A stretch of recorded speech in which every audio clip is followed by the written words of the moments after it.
All right, so in this week's video, here's a summary of the things that I'm going to go over. So the first two are videos that I hope that you have already watched. If not, you don't necessarily need to watch them now, but you should watch them before class. So the first video says that it's 9 minutes long, but actually after 4.5 minutes, it starts repeating itself, and it's just the same video twice. So this is video on shapes of distributions. So this is going to discuss right-tailed and left-tailed and symmetric distributions, and also talk about what it means to be skewed to the right or skewed to the left. Your book uses the terminology right-skewed and left-skewed, so that's what I will be used rather than right-tailed and left-tailed, though really they're both used interchangeably. So there will be a multiple choice question, very similar to the examples in that video, asking you to select whether the distribution is right-skewed, left-skewed, or symmetrical from a bar chart, so that's something to pay attention to. One thing in that video is that it shows a box and whiskers plot, which is not the kind of plot that we've talked about before. You can probably follow what he means. He does a pretty good job of explaining what it is, but that's just something to be aware of. And I won't put a box and whisker plot on your quiz. The next video isn't really a video so much as it is like annotated PowerPoints. And this is from Pearson, so in order to see it, you'll have to log in on the Pearson website. And as long as some tab somewhere is logged in, you should be able to open that right up. And let me know if you have any trouble. So this is a quick introduction to what some misleading graphs. So it specifically talks about truncated graphs as being misleading, and also area graphs being misleading. I will put a reading quiz or a question on your quiz that is really similar to one of these two, either the truncated bar graph or the area graphs. And I have to apologize for all the noise going on right now. There's construction going outside my window, and there's not much I can do about it. Okay, so in this video that I'm making, I'm going to do an example of limit grouping and remind you again about why limit grouping versus cut point and single value grouping is a good one for this example. And then we'll do an example reading numbers off of a bar chart. And this is going to be helpful for one of the homework questions in the, I think, section 2.3 homework. Okay, so I have an example. It says I want to determine a frequency distribution, a relative frequency distribution. I want to conduct a frequency histogram, construct a frequency histogram, and also a relative frequency histogram with these 1, 2, 3, 4, 5 by 4. So that's with these 20 numbers. And it says to use the first class of 0 to 9 and a class width of 10. So to construct this, we're going to start with class width. So I'll just write classes here. And our first class is 0 to 9, and the class width is 10. So 0 to 9 actually has 10 numbers in it. I'll leave it to you to confirm that that is true. And we want to make a thing for frequency. FR. And a column for relative frequency. And now's a good time to pause it and fill in the rest of these classes to make sure that you're following what has been done here. And so what I want to do for limit grouping is have 10 to 19. So there's another group with a class width of 10 and 20 to 29. What's my biggest number in here? I see a 41. Don't see anything bigger than that. So I want to make sure I include the 40s. So 30 to 39 and 40 to 49. And there we go. And so the next thing to do is count up how many go in the frequency column, and then we'll do the relative frequency after that. So give it a pause and fill in your frequency. And hopefully between 0 and 9, I see 4, 9, and 9. So there's 3 of those. And you can kind of keep going through here. I'll go ahead and cross those off. I'm not going to do it all, but that's sort of how I would do that. There's also 3 between 10 and 19, 5 between 20 and 29, 8 here, and 1 here for a total of 20. And so this is what we call limit grouping. The difference between limit grouping, cut point, and single value grouping, I just want to remind you. So if we had limit grouping, we did a class of 0 to 9. An example of what we would be doing is cut point grouping would be 0 up to any number less than 10. Okay, so if we had decimals here, it could be 9.99999. Then this would be what we use for cut point grouping versus limit grouping. So generally speaking, when there's decimals or numbers that can be kind of small fractions, you use cut point grouping.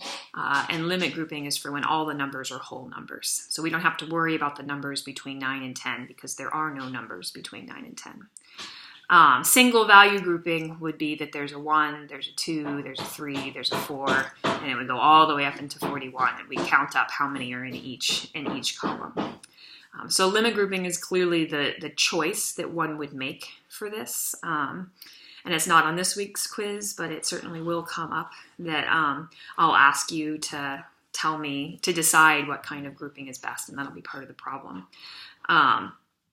So single value grouping here would work, but it wouldn't make for a very interesting frequency table because I don't know that I guess there's some numbers that are repeated, but it wouldn't really, right, we can kind of really see here that the numbers are clustered in the 30s. If we had single value grouping, what we'd mostly have is just a bunch of 1s and 0s and a couple of 2s, and that wouldn't be very useful for us if we were to try to make a frequency histogram of that. And cut point doesn't make sense here because we have all whole numbers, so we don't need to take into account any decimals or anything like that. So for relative frequency, give it a pause and fill that in. And here's what I have. So 3 out of 20 is 0.15, 0.15, 0.25, 40, 5, and when you add all of these up, they better add up to 1.00 or something very close to it. 0.99 or 1.01 might happen sometimes just because of rounding errors. It doesn't happen here, but sometimes that can happen. And something to pay attention is when you're filling in these columns, how many decimal places are asked of you. So if the problem says round to 2 decimal places, round to 2 decimal places. Over here, 8 out of 20 on your calculator is going to say 0.4. The question said give it to 2 decimal places. So instead of writing that as a 0.4, write it as a 0.40. If you got, and that will be the same way on your homework. Okay, so making a frequency histogram and a relative frequency histogram. To start about getting this set up, I'll get this set up and then I'll just kind of show you what it looks like.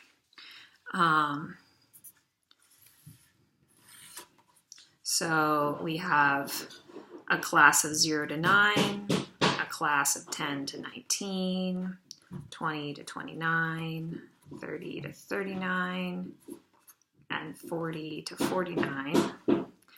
And our biggest number is 8, so I guess maybe I'll make the marks every 2. So 2, 4, 6, and 8. And we'll label with frequency. And this will be the classes. And then it's just a matter of filling everything in. So there is 3 in our first class, so I'll shade that up to 3. And really the only thing that is tricky about this is that you want to make sure that you have 0 to 9 here, and it's clear that the bar is right over the top. You wouldn't want to have a bar that was centered right over this hash mark here, because that's not how we've labeled it. With this bar centered over the hash mark, it's not clear if that bar goes with this class or the 30s class. So we'll do that. For relative frequency, this is going to be the exact same thing, where it's 0 to 9, etc. Only now the y-axis, instead of it being frequency, it's going to be relative frequency, where we need to go up to 0.4. So I'll go 0.40, 0.30, 0.20, 0.10, something like that. And then I'm filling my things in. And if you did everything right, your relative frequency histogram and your frequency histogram should be identical. The only difference between the two is that they have different values on the y-axis.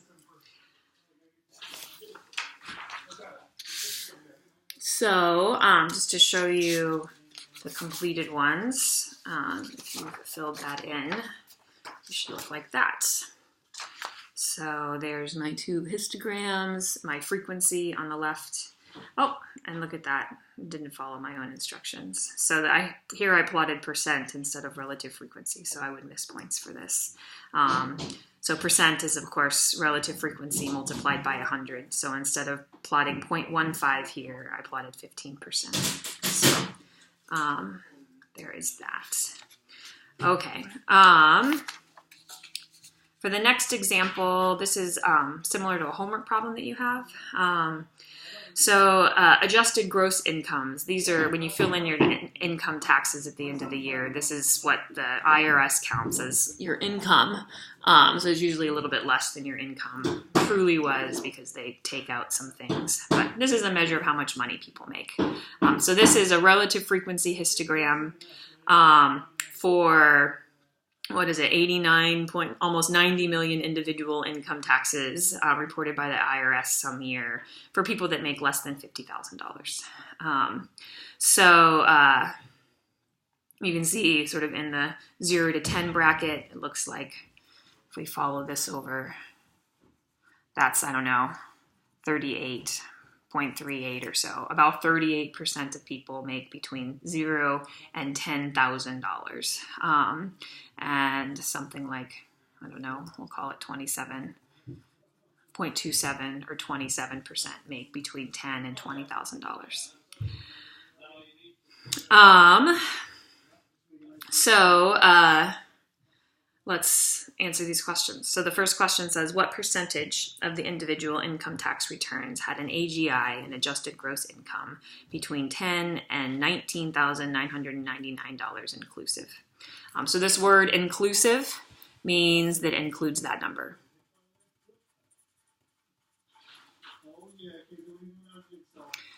So this is somebody that used single value grouping, or not single value grouping, limit grouping, I would guess.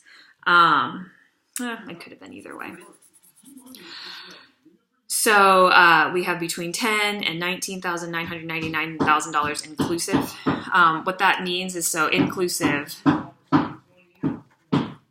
includes that number, 19,999. Exclusive would not include.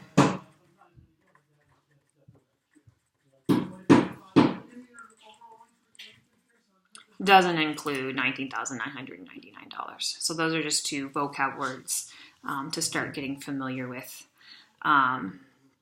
just how we break things down. And we already actually did this one. So we go over here to the $10,000 to $19,000 column. That's this one right here. And we follow it up and read off the side, and we get about 0.27. So I'll turn that into a percent, and that's about 27%. Now, what percentage had an AGI of less than 30? Another way of writing this could be what percentage had an AGI of $30,000 exclusive, if that uses those terms and makes that more clear. So the data are cut off at $29,999. So less than $30,000 doesn't include $30,000. So we're just looking at these first three columns, but now we need to include all of them. So we have about 38% in this first column under 10,000. We have about 27% in the second column under $20,000. And that means we also have to look in this third column, and I'll give you a minute to decide what it looks like that number is. To me, that looks like about 0.19. I'll call it 19%. Now we need to add all these numbers together, and hopefully all of these columns add up to 100% or thereabouts. They should. So I'll say 38% plus 27% plus 19%. And I have, the batteries on my calculator have died, so I'm pretty sure that that is 84%. Right there. So that's how that one is. And part C is really the reason that I did this problem. So this is a relative frequency histogram, but this question is asking us about bulk numbers. So it says 89,928,000 income tax returns had an AGI of less than $50,000. So all of these numbers include 89 million, almost 90 million people. And the question says, how many people had an AGI between 30 and 49.99? So it's asking us to look between 30 and 50. And we can figure out pretty easily what the percents are. So from this relative frequency histogram, if I follow this over, I'll say that's about 11%, even though I wrote 10. And if I do this one here, I followed it over, let's just say that's about 5. So it's 16% of the population.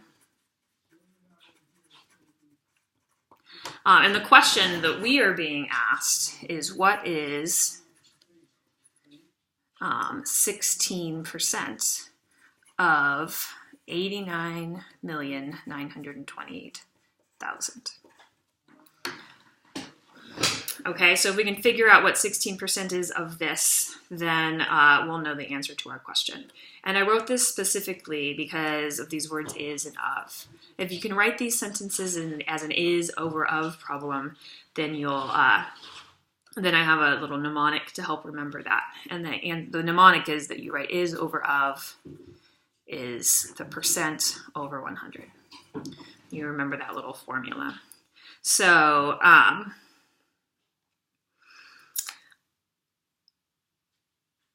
we know we're looking for is, so we don't know the is. So this is going to be our x in our equation.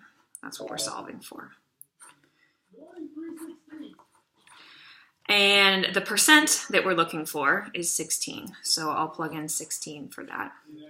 And our of is 89,928,000. So now we have something set up here, and we can cross multiply. So we'll say that like that. So I'll solve this to say that x times 100 is 16 times 89,928,000. Now I divide both sides by 100, and the hundreds cancel, and I have that x is 16 times 89,928,000 divided by 100. And you plug all those numbers into your calculator, and that should be 14,388,480. So these is over of questions is sort of a simple mnemonic to help you remember how to do those questions.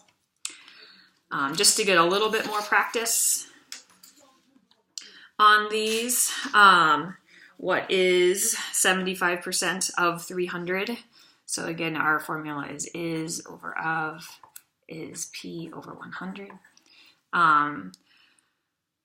So I'll give you a chance to work on the first one, so give it a pause and see if you can solve that. So we'll go with x over, our is what we're looking for, because we're looking for what is, but we have of is 300 is 75 over 100. So that's how I'd set that one up. What percent of 300 is 25? So our is 25, our of is 300, and percent, that's what we're looking for. So we'll set that up, 25 over 300 is x over 100. And we'd solve for x there. We'll say 75 is 80% of what? So we have 80% over 100, right? That's P. And we know that 75 is, so we have our 75. And of what is what we're solving for. So those would be how you'd set up those three problems. And that is the answers there. So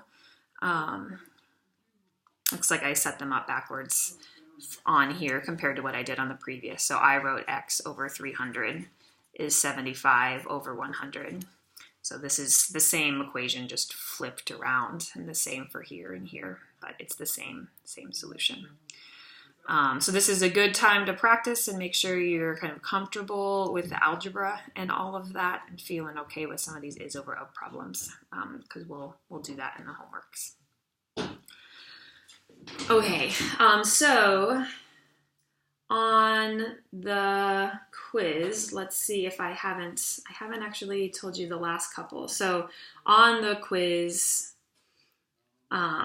there will also be a question that uses grouping, just like the example 2 that we did with the adjusted gross incomes.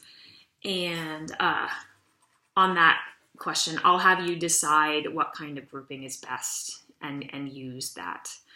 So that will be part of that question. And otherwise, I think I've told you what the other quiz questions are. So good luck, and I will see you next class.